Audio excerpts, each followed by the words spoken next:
பணம் நிறைய சேர்ந்துட்டா நிம்மதி உன்னை விட்டு போயிடும்பா, காசு பணத்துக்கும் சந்தோஷத்துக்கும் சம்மந்தமே இல்லை இப்படின்னு எவனாச்சும் உருட்டினானா அவன் பேச்சை கேட்டு லைஃப்பை தொலைச்சிடாத, காசு முக்கியம்னா நல்லா சம்பாதிக்கிற வழியை பாருன்னு ரியாலிட்டி எடுத்து பேசுகிறவர் தான் ஷாருக் கான்.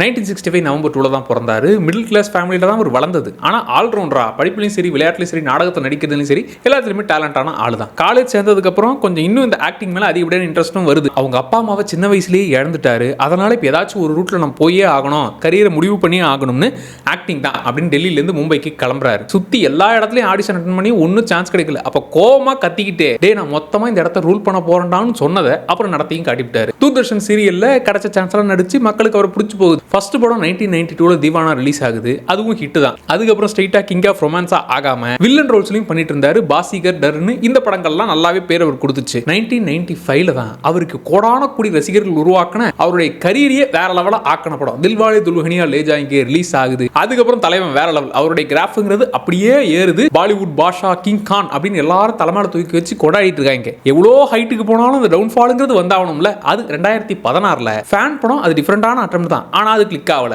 அடுத்து ஒரு லவ் படம் ட்ரை பண்றாரு. இன்னமும் இதெல்லாம் பண்ணிட்டு இருக்கீங்க அப்படின்னு அதுவும் காலி. அடுத்து ஜீரோங்கிற படம் ரிலீஸ் ஆகுது. அவ்வளவுதான், உங்க கரியரே ஜீரோ ஆயிடுச்சுங்க, டோட்டலா உங்க கரியர் காலி அப்படிங்கிற மாதிரியே ஓப்பனா சொல்றாங்க. அதுக்கப்புறம் ஒரு 4 வருஷம் பிரேக்கும் எடுத்துக்கிறாரு. இவருக்கான ஃபேமோ ஃபேன் பேஸோ அதெல்லாம் இருக்கு. ஆனா இன்னும் பாக்ஸ் ஆபீஸை ப்ரூவ் பண்ணி ஆகணும்ல. அதுதானே உங்க பிரச்சனை. இதா பண்ணிடுவோம் அப்படின்னு 2023 the biggest comeback 2000 crore club ஒரே வருஷத்துல பத்தான் ஜவான் பாக்ஸ் ஆபீஸை அடிச்சு நொறுக்கிவிட்டாரு. தம்பி, நான் இவங்களோட அவங்களோட போட்டி போறதுக்கு வரல, நான் மொத்தமா இந்த இடத்த ரூல் பண்ண வந்திருக்குங்கிறத ஸ்ட்ராங்காகவும் நம்பினாரு. ஸ்டில் கிங்கா ரூல் பண்ணிக்கிட்டும் இருக்காரு.